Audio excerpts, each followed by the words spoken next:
wabarakatuh. Nyuwun sewu dumateng Bapak para Binisepo mirang jalan pawestrinipun nggih. Nggih.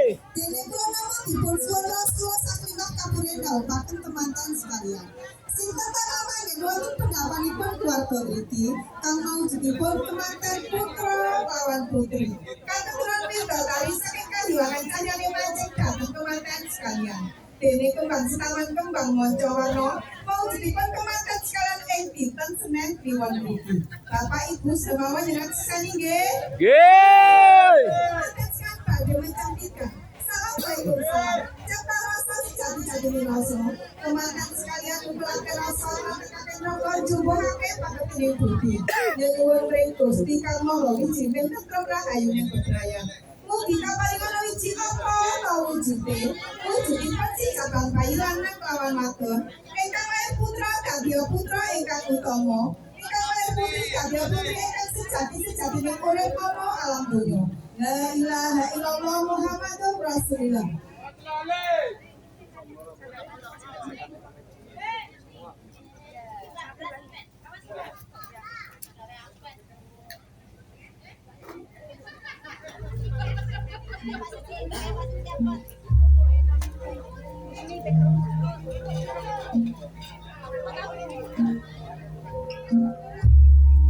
Satu punika mega apiko pinangka pratandha sampun sae tumrap hukuming agama, sampun sae tumrap ingkang agama, sampun sae tumrap hukuming negara. Paripurna mintaan tiga sigra ngadani maping adicara masuk ambekan. Wiwit rikalenggan menika ngantos akhir badhe ngabekti marang ingkang garwa. Diajeng garwanipun Kakang Diajeng Kakang Mas nggih Kakang Mas mangestoaken dawuh. Ayo Diajeng tak junjung derajatmu Diajeng. Kakang Mas mangestoaken dawuh Kakang Mas. Satu punika rencang pinanganten kakung nggih paripurna mintaan tiga. Menika wonten salah satunggaling papaing adicara gati inggih menika pepasanganipun Gesang Madya Warga. Paripurna lumampahing adicara masuk ampehan. Paniti busana tanggap ing sasmita. Sigra ngandhani mampahing adicara junjung derajat. Inggih menika risang pinanganten kakung junjung derajatipun risang pinanganten putri.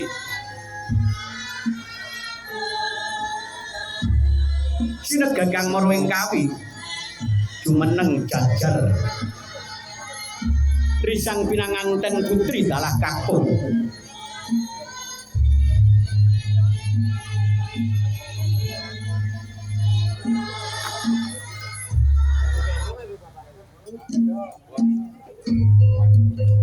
Jumeneng jajar kasingkep sindur binayak ingkang warirta klawan seta.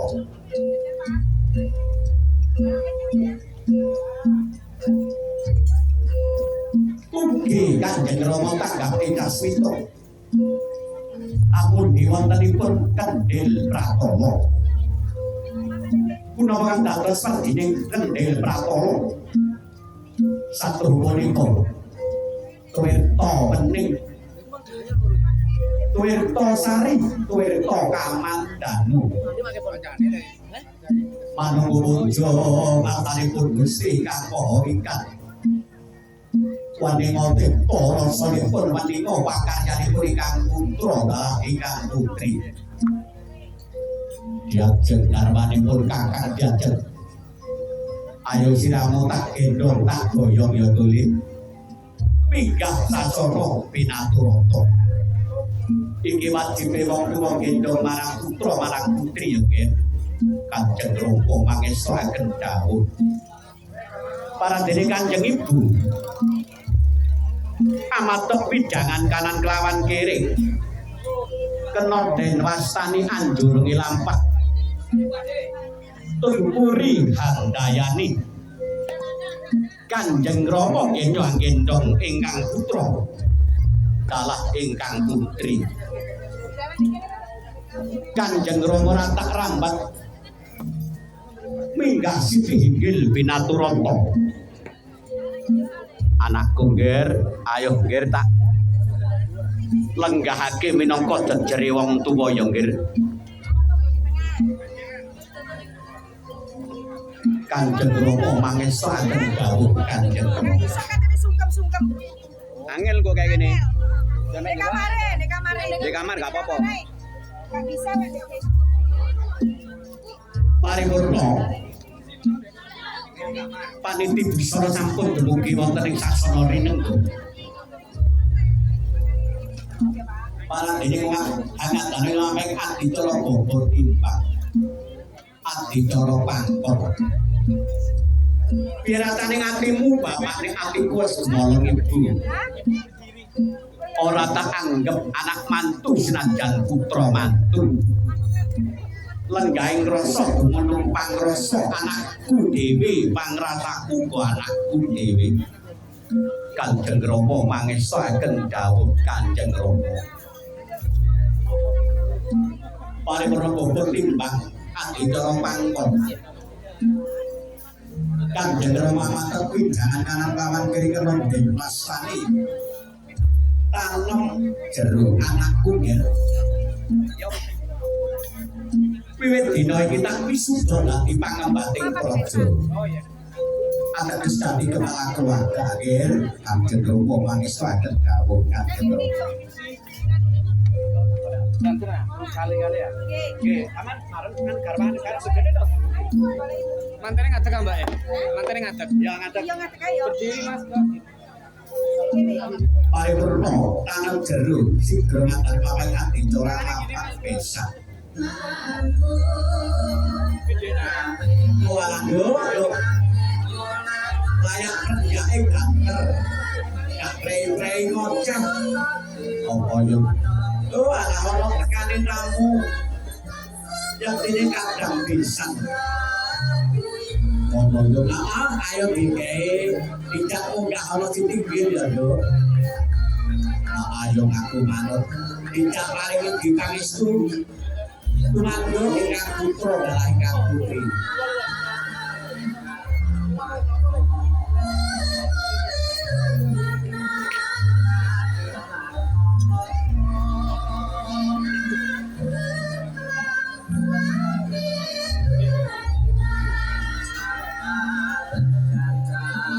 Lah menika to.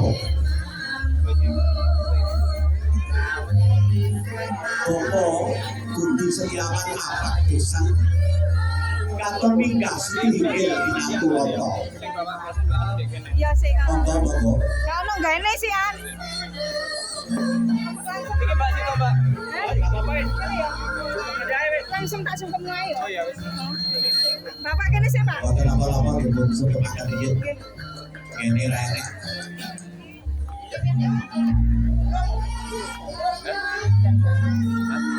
Paripurna mangkane dicara papak pisan. Lah menika to. Paniti busana tanggap ing sasmita sigra ngandani.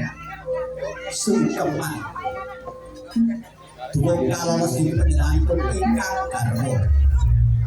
Awit daman prayogi lamun tesang Kanjeng Rama agem sikep utawa kedaman. Tambah ono nek tambah lho.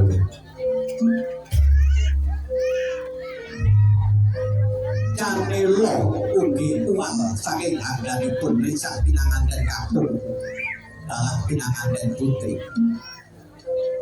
Ngabian karo grupe pemanturipun Kanjeng Rama dalam Kanjeng Ibu. Kanjeng Ibu. Kanjeng Ibu kangge kula nangoni sakang condro dasa hari. Aku tau nang jroning kandungane Bu 9 wulan 10 dina Ibu. Para diri Ibu kula sowan marang rasa panjenengan aku ndalu tepura Ibu. Kula nyuwun agung ing pangan sapa Ibu. awet kula damel repot Kanjeng Ibu miwiti saking alam kandungan ngantos Madyapada alam padang Ibu. Kula nggono dumeting pangertosan kula Ibu. Kula ngriksaken bales budi dhateng Ibu. Barang ini kula sampun nomah Ibu. Kula nyuwun aturi pangangsa Ibu. Kadya sula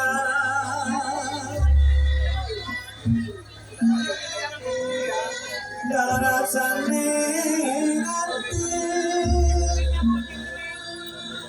banyu kami kang putri sajuga tumeta keras waspane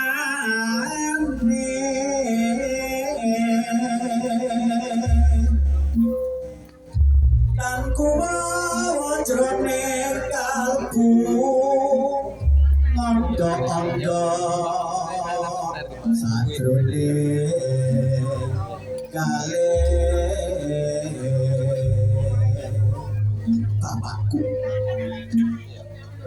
Bapakku kang ngukir jiwa raga kula bapakku Kanjeng Rama kang kula mentah kula Kanjeng Rama Wiwit kula lair duwer Kanjeng Rama datang mikir datang nikah urip-urip dateng kula bapak nami kula menika kados pundi boten saged balas budi dateng bapak kula dinten menika kula sampun kelakon kapundhut lama ing permada tegese kula sampun omah-omah Kanjeng Rama agung banget songo ingkang kula suwun Kanjeng Rama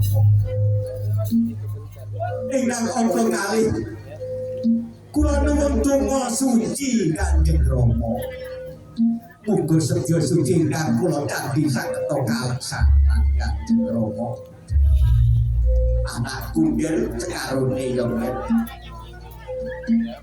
sakabeh ngaturmu wis tak tampa kok nggih nanging bapak lawan ibu bisa ninggung ndongaake yo nggih muga sedya suci kang mbok kanthi bisa kaleksanan lestari lan kita jejodohan yo nggih bapak besan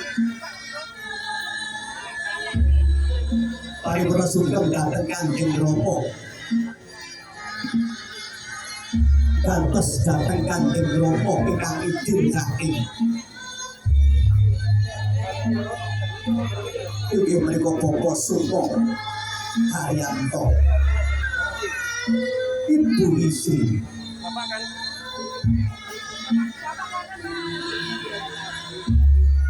Kanjeng Ibu Kanjeng Ibu surga wonten dramaane Kanjeng Ibu apa gunane pangkatku Ibu apa gunane derajatku nek Ibu boten nate maringi donga pangestu dhateng kula Ibu tanpa guna aku duwe pangkat kang dhuwur duwe derajat kang dhuwur nanging Kanjeng Ibu boten nate ndongaaken dhateng kula anakku sekabeh ngaturmu tak tampa kok nggih nanging ibu iki mung menungsa lumrah to nggih sedya suci kang mbok janji bakal kelaksanan pikantuk nugrahane Gusti yo nggih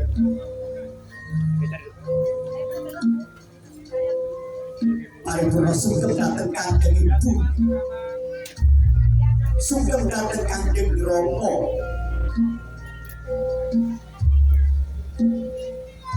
Kanjeng Rama Kanjeng Rama kang kula wentah nalika kula tasih bayi dumer Kanjeng Rama kang gegulang mimpin derajat Ibu aku dewasa iki bapakku nanging dunyaku kanggo apa bapak nek bapak boten maringi pangestu dhateng kula akeh dunyaku tanpa guna Bapak. Kanjeng Rama, kula nyuwun agung ing pangaksa. Kula nyuwun parilah Kanjeng Rama. Kula omah-omahke Bapak. Mugi kula tuntun kala giling ing budi kanthi kesamat sinamatan. Among tinemu ngantos kaki-kaki lawan ini. Sotopo banyu gembira moga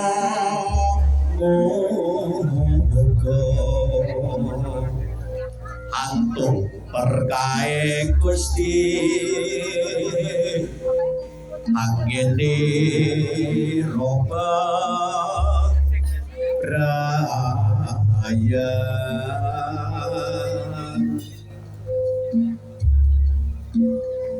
anakku ger wis gini ger sira tak jejerake dadi kepala keluarga yo ger Ganti foto sik kok nak model Pak. Wis iya Pak. Yo, belakangke lagi. Iya. sira tak jejerake dadi kepala keluarga yo ger pinter anggonmu kegulang kula wetah ngomong marang keluargamu yo ger jejer dadi wong tuwa ibarat ringin kang gedhe yo ger sing wis tak paringke minangka tandha maju jodoh dadi ringin kang rembuyung dadi pepayung marang keluargamu yo ger Kanjeng Rama pangestuaken dawuh Kanjeng Rama nanging sampun ngantos wonten pedhot anggenipun Kanjeng Rama kegulang kula wetah marang ingkang putra iya ger iku wajibe wong tuwa nanging bapak kelawan ibu ya ger bisane mung ndongaake ya ger Kanjeng Rama mangestokaken dawuh Kanjeng Rama katang pesan saged mandhap Panggih kaya lain dua panggih. satu punika paripurna lumampahing adicara sungkeman adicara kang abeten menika panitia bisa lamun dewanipun kakar kuncul kula perang dados ladene kakar kuncul satu punika dudu sanak dudu kakang dadi sedulur kula perang dadi isine satu punika jagung kawat lele kawat gondhe kawat kapas kawat lan arta kawat amunge wala manungku pujo ngarsanipun Gusti kawak obras parine kawak donya bronone paripurna paingat dicor kancar pujo sinimpen sentong pedaringan tumuju ngarsaning Kanjeng Ibu iki guna koyang goni Joko Sebono wadisan dan kelawan kangen Ibu dinampio mugi dadi sarana anggon kula lumban ngayahi samudraning gesang Ibu anakku nggih ya anakku bakal tak simpen centong pedaringan nggih muga ora obah aja nganti owah ya nggih yen dudu kersaning Gusti Allah kang obah lan kang owah ya nggih paripurna paingat dicara simpen centong pedaringan menika paniti busana sigra tanggap ing sasmita hangatane lumampahing dicara dahar kembul punapa kang dados jendaharanipun satu menika sekul panjang punjul sekul panjang ilang amung kewala manunggu pujo ngarsanipun Gusti ilango balak sengkalane ilango sukertane ilango sarap sawane dilajeng garwanipun Kakang Diajeng Kakang Masno niki Kakang Mas mangestuaken dawuh ayo siramu tak kanthi kembul bujana Andrawina Diajeng Kakang Masno niki Kakang Mas iki dedaharanipun Ratu Agung Pinatara supaya awake dhewe ilang balak sengkalane Diajeng Kakang Mas Nun inggih Kakang Mas mangesturaken dawuh. Paripurna tumapaing adicara kacar kucur dahar kembul. Menika risang pinanganten putri dalah kangkung. Sigra ngunjuk serbat tegan. Punapa dados wardining serbat tegan satu mriku. Amugi wala manungku puja ngarsanipun Gusti ingkang dipun paringi momongan. Sinegah kang urip kami gantos ingkang cinarita. Paripurna mapaing adicara ngunjuk serbat tegan. Pratandha sampun paripurna mapaing adicara panggih satuhun trepindo juriga panggih parangka. Pemasan detik orang tetes daging rong tepel balung rong ceklek wis manunggal. Nunggal tekad, nunggal sedya, nunggal karep, nunggal jiwa. Laraning sedya saperlu lelayaran hangayai samudraning gesang.